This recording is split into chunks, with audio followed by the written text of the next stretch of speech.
We've heard from so many of you, our Business Inspires podcast listeners, that you're having a difficult time leaving a rating and review for the podcast in iTunes. So here's a painless way to do it. Go to www.pleasereviewmypodcast.com/Business Inspires for an easy step-by-step tutorial to follow. That's www.pleasereviewmypodcast.com/Business Inspires. Reviewing and rating our podcast in iTunes helps us in so many ways, but most importantly, we get your feedback on what you like about the podcast. Thanks for being a listener and subscriber and going to www.pleasereviewmypodcast.com/Business Inspires. This is Business Inspires, a monthly podcast of the TriVillage Chamber Partnership.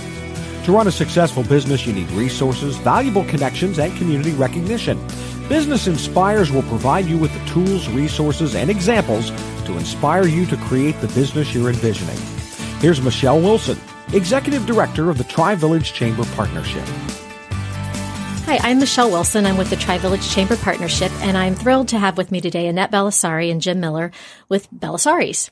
So thank you for joining me. Thanks for having us. This is our first real dual person interview, so this is kind of exciting. We're gonna volley here today. That's right.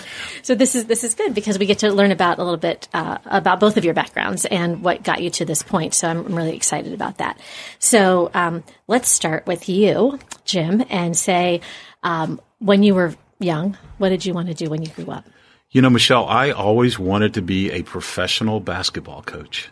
Oh, a coach. Yeah, a coach, okay. Not a player. I think as a kid, I was pretty well into reality that I didn't have a future as a player. But I loved the game and always wanted to be a coach. So clearly that didn't work out that way, but I'm so excited. Were you a player? I was a player. I was a basketball player. But no, I played in college but really love the nuances of the game and love studying the game and really enjoyed that. And that's really what I thought I would do. And took a kind of a turn in college to do kind of a sports business thing. Okay. Did that for several years and did a little nonprofit work, and then found my way to beautiful Central Ohio about almost 10 years ago now. Great. And off and on, and have not left. Great. Well, and so I'm going to circle back to why you wanted to be a coach. And is it the analytical part of it? It absolutely was. Helping people? It's a way for me to still be competitive. Okay. But be very, very strategic. Okay. And so I really enjoyed that part of the game. So clearly those qualities are part of what you do today. It is. So that's really interesting. And Annette, how about you? Oh, gosh. Of course, I think that's why we get along is because we both love sports, but I always wanted to go to the Olympics. So, and I never knew that about Jim, so I'm glad you asked him that question. I never knew he wanted to be a basketball coach. Oh, my gosh. Yeah. Look, you learned something today, too.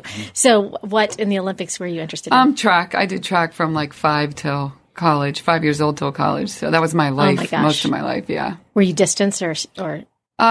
High jump, hurdles, sprinter, okay. yeah. Sprinter, okay, yeah. Worst thing I could ever ask for is to run.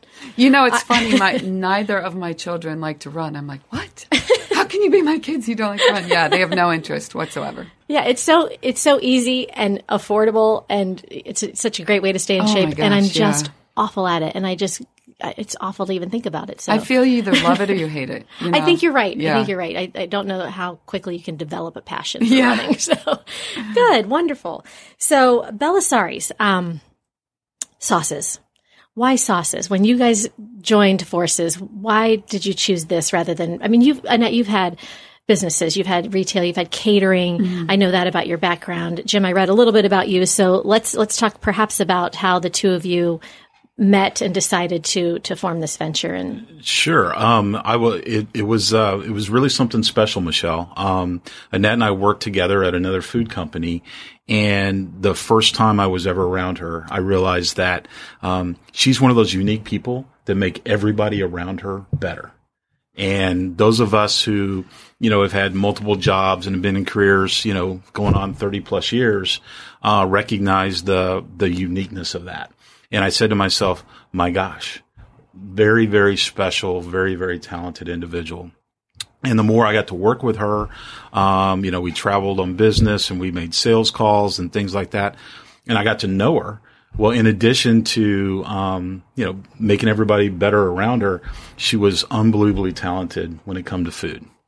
And I remember like it was yesterday, I looked at her one day and we were, I think, in an airport, and I said, if this thing doesn't work out what we're doing, we should really think about doing something on our own. Oh, wow. And it took us a long time. Oh, gosh, 4 or 5 years to get to fruition. And we both had a really common passion for that.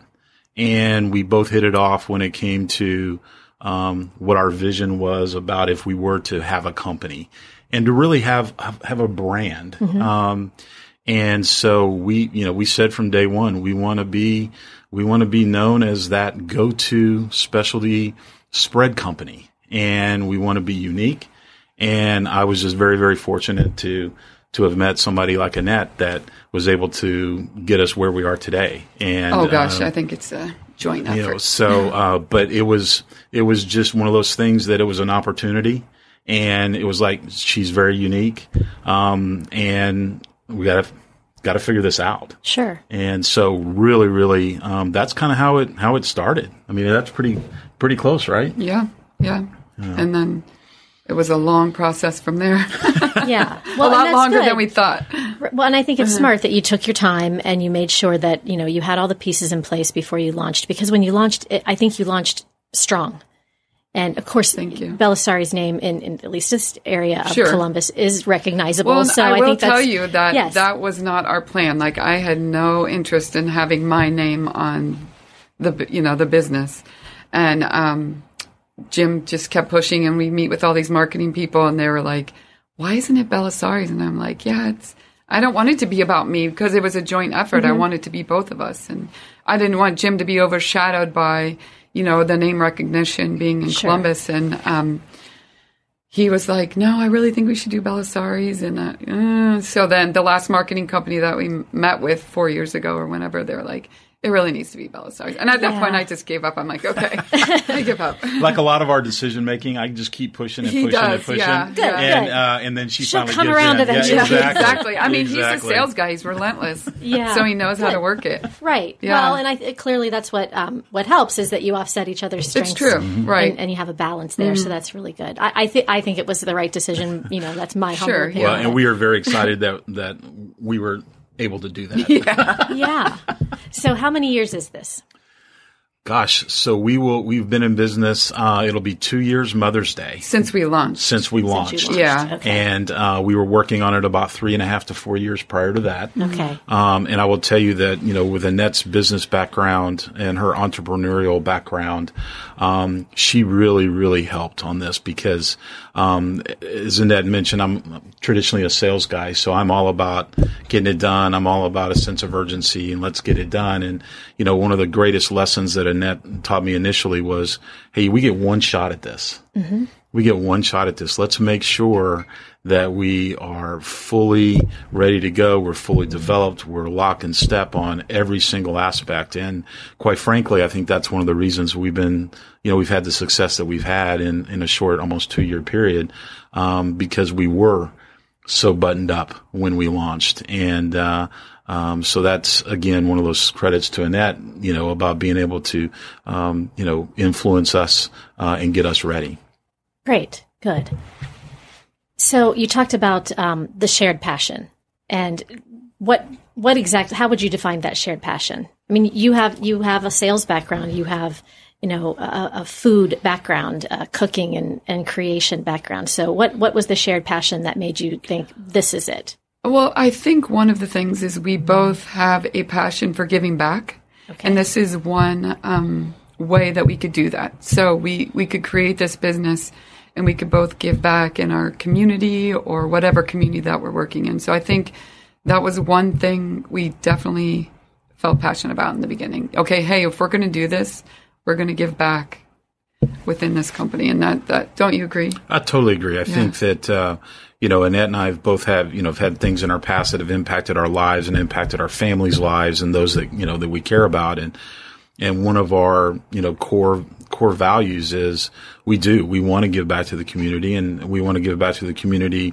where we operate, where we have business, we're going to support those areas where we have distribution of our products. And, we've supported many local causes just in our, short year and a half, and we will continue to do that. And that was the basis, right?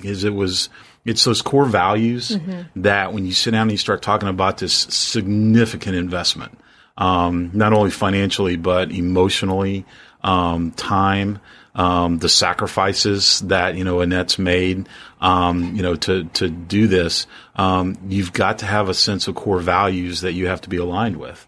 Well, and I think too, Jim wasn't a huge foodie. We both worked for a gourmet food company.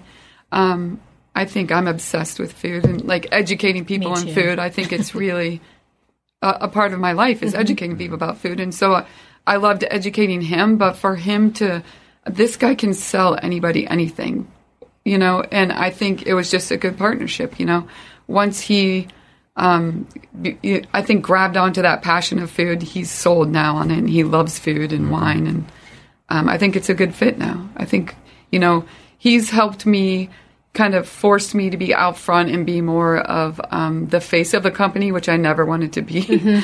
And he's given me that comfort because he's so good at that, Well, good. The sales side. So you're learning a little bit along the way, Yeah, I too. think we teach each other, He helps me be, more comfortable stepping out, and I help him in the food side. And that's not always comfortable. So that's great that you're stepping out there, and you should be the face of the brand. That's what they keep saying. Yeah, you should be.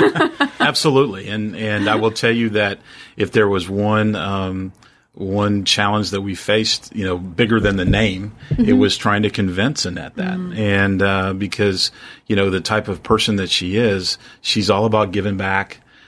She's all about, it's not about me. And, those are values that while I obviously, love about her, but those are core values. And so, this is truly a commitment outside of the box. And, today's a part of that. As we're sitting here having this discussion. Right. So it's definitely been a wild ride, but we are so happy to be where we are. Of course. Absolutely. And as we walked in here today, Annette said, Jim's going to do most of the talking. We're going to get you talking too. Yeah, so she's like, you're going to talk. Yeah, you're going to talk. We're going to make that happen. So you talked about some of the sacrifices, and I'm really interested in that because I know you both have families, and sure we do. You've launched a business, which takes a lot, and you just mentioned it's taken years. So what sacrifices have you had to overcome, and how have you stayed on task? I think one of the challenges that we have is any new startup, right? You have to start talking about finances, and the fact that Annette would commit to partnering with me on something like this and forego the financial windfall that she would have had doing other things. I think that as people that know Annette, she truly is that best athlete, if you will. And so she could be doing a million different things, making a whole lot more money. And, she is a parent. And so she's had to sacrifice, certain things with kids based on doing, events with us and things of that nature, not to mention the paychecks as we get started here. And, that's tough. Sure. You talk all day long about commitment and our core values, and we really want to do this. But when it hits home, every 2 weeks or every month, it's a tough. And so I think you have to start with just the financial commitment, that she's made specifically. With me, I have family, but my family's not in Ohio. My family's in Texas. And so, I think that's a sacrifice in itself. And so, I've made a commitment to this, and that's, one of the reasons I'm still here in Central Ohio. And so it's tough. I think that, but more so, it's definitely been a sacrifice for Annette for many, many reasons. Well, I think it's a sacrifice for both of us, but, I think it's also a blessing for me because I'm a single mom. I have 2 young kids, and one of my kids has some special needs. And so it gives me the flexibility, too, to take care of issues, situations with my kids. So, I mean, as hard as it is, I love what I do. I'm passionate about it, and I think we make a great team. And don't let Jim fool you. He makes just as many sacrifices as I do. And he's had, his daughter's been ill, and he's dealt with that the whole probably 3 years that we've been doing this. Yeah. So it's been, sacrifices for both of us, but I think it makes it, that much better that we're heading down this great successful path. Sure. And I think the ultimate sacrifice, right, is just the vulnerability of having Annette's name, her family's name on this product and this business. I mean, because that's legacy. I mean, we can talk all day long about commitment and everything else, but you start thinking about this as a legacy, and that's one of the things that we also talked about when we formed this is how great would it be for Annette's kids and Annette's family to let's make this a part of that legacy, because to your point, the Bellisari name has been around this area for a long time, and it's very well known, and with that comes pressure and a lot of commitment to make sure that we do this thing right. Well, and to reference the track reference from earlier, this is a long distance, not a sprint. And you're doing just that. You're taking it slow and steady and making sure that you achieve the goals that you've set. Right. And that's really that's cool that you're doing that, and you're doing that with sacrifices, of course, and challenges, but you're staying focused. I love that. So tell me about the sauces. I, of course, I've told you already a million times, I'm obsessed. And what's your favorite? Oh my gosh. It's every time I hand one to somebody, I'm like, this is my favorite. And they'll say, and then I'll hand another one. I'm like, oh my gosh, this is one of my favorites. And so, I guess I would have to say the, Saigon is probably my go-to for almost everything. And, that was all over my Thanksgiving table with, the Brussels sprouts and the pork loin, and it was everywhere. But the Calabrian tomato and fennel, the fig, oh my gosh, they're all just amazing. But I want you to talk a little about them and why those, and how do you come up with these ideas? I think the main thing we wanted to do, coming from our background, was be more of a spread company than a sauce company, because we both felt the market was saturated with so many different types of sauces. So that 3-year period that we're working on all of these products, the main thing that I do is I do tons of research and product trends. So a lot of my job is just looking at trends in the industry and what's going on, even in the restaurant industry, the food industry in general. So, I'll come up with, initially it was probably like 14 ideas that we came up with the original focus group. And, oh gosh, some of them are so bad now that I think about it. But, so we come up with those ideas, and then, Jim and I would sit in the kitchen and I'd have him taste, and we'd go back and forth. And the downfall is that Jim is so nice. He would be like, oh, it's good. And I could always tell, okay, that one's not good. So that, that's kind of how it started. It's trial and error in my kitchen, a lot of my time just coming up with different recipes and the trends. And, once we narrow it down and he feels good about where we are with certain ones, we took 14 to the original focus group, and we ended up with 6. So, we had a lot of data from that first focus group, and then we, from there, go to process authority, which is another, long process. But then we narrowed it down to 6, 4 spreads, 2 sauces. Yeah, and I think, the part that Annette, kind of downplayed a little bit, but is the amount of research that she does. Yeah.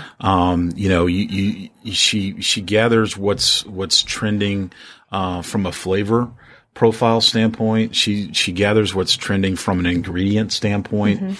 And then one of her biggest, assets is her ability to merge those into an ultimate finished product like we have. And, we do, once she gets those trends and those ingredients, and, we really strive to make all of our products all natural, gluten-free, as clean as possible. And once she kind of derives at that, then we sit down, and there were numerous products that we actually liked, but we were afraid they were too much of like other products already out. And they were Me Too's. And we do not want to be a Me Too. And, And we know that limited us initially, with our product launch, and is going to be one of those things that will always limit us. But we want to be unique. And so at that point, once we kind of do the research and we realize that, there's not another blistered jalapeno and fig spread on the market. There's not another blue cheese and honey and shallot spread. Then at that point, quite frankly, the biggest challenge is coming up with names. Oh my gosh, yes. And that's so true. And so that's also been one of the things that has been a challenge for us. Yeah, because you don't want oh my gosh, we would have these names that were so long, and Jim's like, that's not even going to fit on the label. I'm like, oh yeah, you're right. Sorry. So you want to have a name obviously that describes the product that's unique. But you also don't want a name that's intimidating. Yeah. And quite frankly, that's one of the challenges that we face being unique like we are is, oh my gosh, blistered jalapeno and fig, that sounds so spicy. Well, in reality, it's really not. It's really not. And so we can't tell you how many times we do demos and people were like, oh, I just can't. Yeah, it sounds really spicy. And then they walk away with 2 jars. Mm-hmm. And so, that's one of the things that Annette's really, really good at is, doing all that initial research and developing these wonderful products, and they're unique, but then naming them. Right. So sure. That's funny that's one of the biggest challenges. It is a challenge, really. Yeah.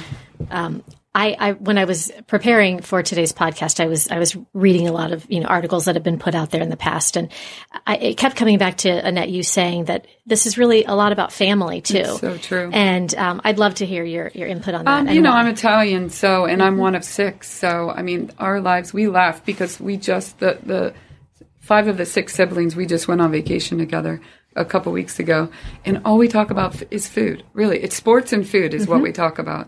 But, Jim, when we talked about our story of our company and we talked about gathering around the island and the kitchen. I mean, that is my family, and that's what our lives are about. We always end up in the kitchen. We always are sitting around talking about food, and everyone cooks in my family, all 6 of us. And we're always trying to outdo each other. And that's pretty much how it, really started. But, Jim came up with that on our story. It's true. We sit around the kitchen island. We talk about food. But we're always talking about food, like we'll get up in the morning, we're always planning dinner. And that's what we were doing on vacation. And a friend of mine, she went with me and she was like, oh my gosh, you guys are already planning dinner and we haven't even eaten breakfast. I'm like, yeah. Maybe that's an Italian thing. I also am Italian. And it feels like that's every morning I wake up and think, what am I going to do for dinner today? Yeah. And my kids are, what's for dinner tonight? So I guess that might be an Italian thing. I don't know if it is or not. Maybe I'm just obsessed with it. Yeah. I don't know. But so as you're creating these sauces, I mean, it sounds like you're thinking of standing around the island and, how can I apply this practically and how will this be received? Well, that, and I also think being a single mom and gourmet convenience is really a motto for us. I mean, we want to have a good meal, but we don't want it to be really hard. Right. And, you work, it's the same thing. Yeah. You want it to be nice food, healthy food, but you don't want it to be 25 ingredients. So, Jim came up with open and serve, and that's true. You want to open it and put it on a pork loin or pork butt, and it is that simple. I mean, it truly is, and it changes everything, and it's like you spent hours, and it's just amazing. And I liked also that you said, no longer is the day when you just show up at a party with cheese and crackers, because this makes it so easy to bring something it's going to knock somebody's socks off, and it was not difficult. And I mean, I did it at New Year's Eve. I made some of the hummus, and I made the little phyllo shells, and it didn't take any time at all, and it was very well received. Well, and I think with Pinterest, there's so much pressure on moms when they're going to these different parties, or people in general, not just moms, to bring something that's gourmet or super special. And hopefully we can help with that. I think that's a key point and one that we really try to instill about, we talk about the standing around the island and the camaraderie and that experience. And really that's what we're about. It's that experience. And, gourmet convenience for us is, how we feel like we place in everybody's household. And that convenience, we try to take through and carry through everything we do on each of our labels. We have on our spreads, we have wine pairings and recipe ideas. So if somebody's standing in, a store standing in a Huffman's and they pick up one of our jars, it's right there. Yeah. Here's a recipe. Here's a wine pairing, and it's entertaining made easy. And so that's one experience. Our sauces have craft beer pairings on them. So that's one type of an experience of gourmet convenience. The other one that I think a lot about as it relates to today's busy families and busy parents, and it's Thursday night. You finally get the kids to bed. You've had 2 basketball practices and swimming, and it's 10 o'clock, and you and your husband are sitting there, and it's opening a bottle of wine and a jar of Bellisaris, and it's having some quality time. And so it's about whatever that experience is. We feel like Bellisaris can be part of that. And we talk a lot about gourmet convenience, but truly everything that we do, everything that Annette develops, and we'll talk a little bit more about that, I know, coming up, but everything she develops was that in mind. It's how is this going to be convenient? Is this going to have an application to make people's lives easier? Mm-hmm. And I think that's important. I really do. And that's one of our core principles. Absolutely. I mean, I agree. And so, I'd love to talk about a little bit your development process. Well, we have hopefully 6 new ones coming out. Okay, and I feel like they took a long time. Will they be replacing anything? No, Great, we aren't going to good. discontinue anything. Good. We'll just add to Okay. the lineup. But we have not sent them to process authority yet, so that's still we're a couple months out. But we did have another focus group with all 6, and they all tested really well. I don't know. I mean, again, it's me in my kitchen all day long trying different ingredients. I literally go from the Japanese market to the Mexican market to, I'm all over town trying different ingredients, seasonal ingredients. Sure. This time we actually have 2 seasonal products that are going to come out fourth quarter. So we have 4 that'll come out hopefully soon, and then 2 that we'll introduce fourth quarter. Well, that's exciting. Yeah, it's fun. It's a little different, and it's the first time we've ever done it, so it'll be trial and error. But it's funny, one of the seasonal one tested, off the charts at the focus group. So, good. Now I'm really excited. Yeah, so... but that's coming out, you said, the holiday season of 2018. Right. Okay. Right. Good. Yeah, and I think, again, to Annette's point, it seems like it's taken a while, but that's okay. It took a while for us to get this first 6 out, and we're doing really, really well. And so we are always going to make sure that we do it right. And this whole focus group activity thing has really been a blessing to us. It's just a huge asset to us. And obviously it costs a lot of money. Mm-hmm. But the feedback that we get with our, and these are all people within our target market, the feedback we get, because guess what? It's not Jim just sitting in front of Annette saying, this tastes okay.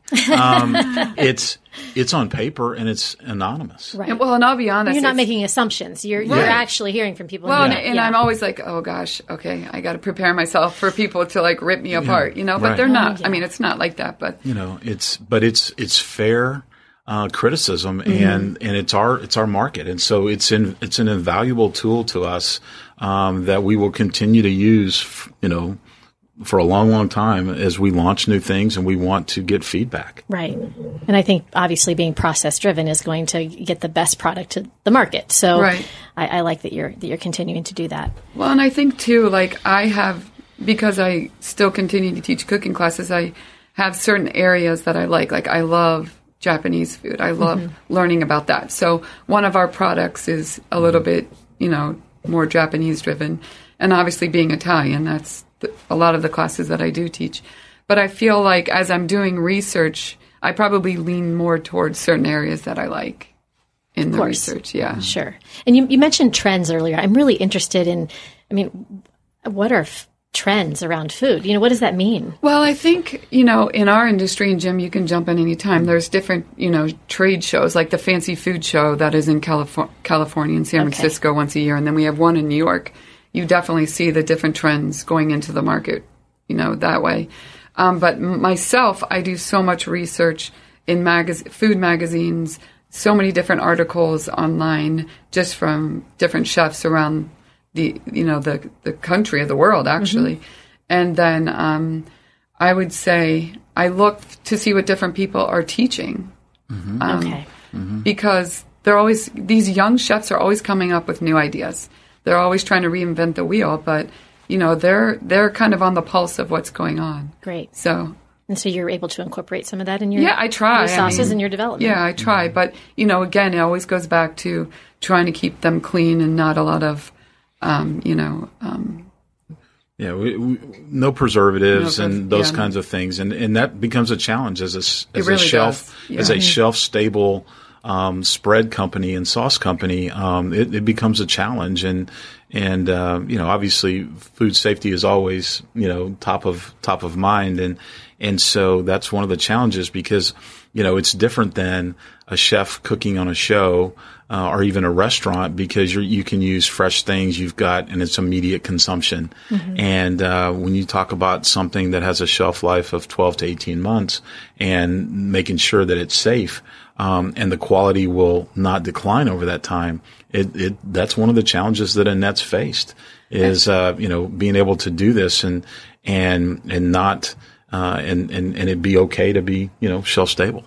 I was going to say too, Jim's always good about, okay, you can't get too special because then no one's going to buy it. No one's going to know what it is, just you, so he's really good about grounding. That's valid. For people like me who need a little push to but understand. I think most people are like that, honestly. I mean, I think there's a small part, the food channel, the Food Network has definitely, brought people into learning more, but I think that, the majority of the people don't know. So he's always like, okay, I think that's a little too special.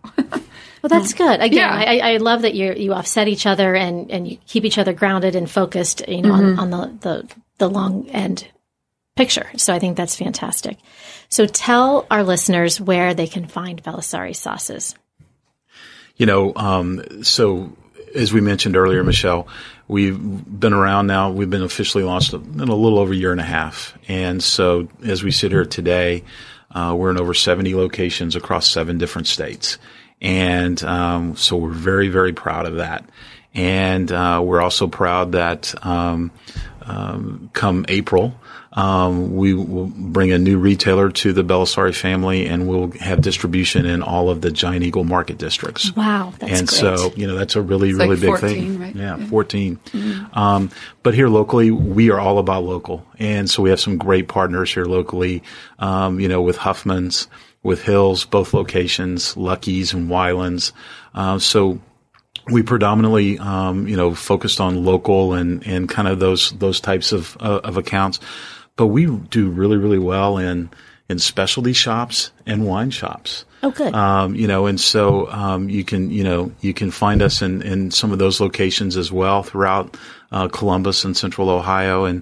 But we are very, very excited about, the support that we've gotten initially, from these, our first core group of accounts, and we'll always be loyal to them. And, the Huffmans and the Hills, and we'll always be loyal to them and appreciate everything that they do to support not only us locally, but many other brands locally. But we are obviously trying to grow, and, we're entering that next phase, and Bellisari's doesn't belong everywhere. We are special. We are unique.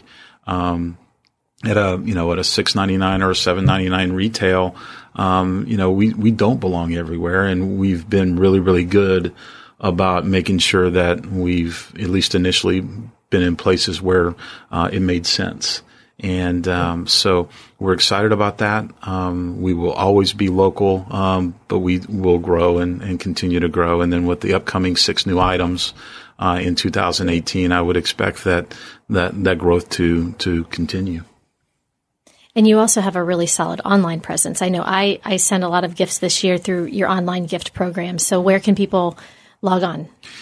We're at www.bellisaris.com, BELLISARIS.com, and we have everything. It's a great tool for consumers. It's not only about our products and about gifts, but Annette's got over 70 different recipes listed there on the website, and everything from super simple 3 and 4 ingredient recipes to entrees, side dishes, breakfast and dessert. So, she's done a really, really good job about that. And we've made a commitment that, we want to make sure that if you tried Bellisari's, we're going to give you every opportunity to know how to use it. And, absolutely, the website is a tremendous resource. It is, absolutely. All right, we're going to wrap this up with, I don't even know if you can answer it. What's your favorite sauce or spread? Oh, gosh. What's your go-to? I would say either the Saigon or the fig, but the fig was the first product that I ever did, so I kind of feel a little close to my heart. Yeah. Right. Yeah. Okay. All right. Yeah, mine's simple. It's Saigon. As Annette mentioned, I was never, a true foodie, and she's taught me well. But just the versatility of the Saigon, and the ability for, a single guy like myself to be able to cook with it and just enjoy the quality of it is just been amazing. And so that is without doubt my favorite and my go-to. I mentioned at the beginning that was kind of mine too. So, throw it on some brats off the grill. It's versatile. It's wonderful. But thank you both so much for joining me today. Thank you very much. We appreciate it. Thanks for subscribing, downloading, and listening to Business Inspires, a monthly podcast of the TriVillage Chamber Partnership. Our innovative and active chamber is successful because of our smart and engaged members who cultivate our strong business community. With more than 60 years as an integral part of the Grandview, Upper Arlington, and Marble Cliff communities, the TriVillage Chamber Partnership is dedicated to a single purpose, the success of the business community. You can find a link to our website in the podcast notes to learn more about the TriVillage Chamber Partnership. For information about this podcast, to schedule a guest appearance, or to find out more about sponsoring this podcast, our contact information is in the podcast notes. Make sure you rate and review our podcast on iTunes. That helps us spread the word about Business Inspires. Circle270media.com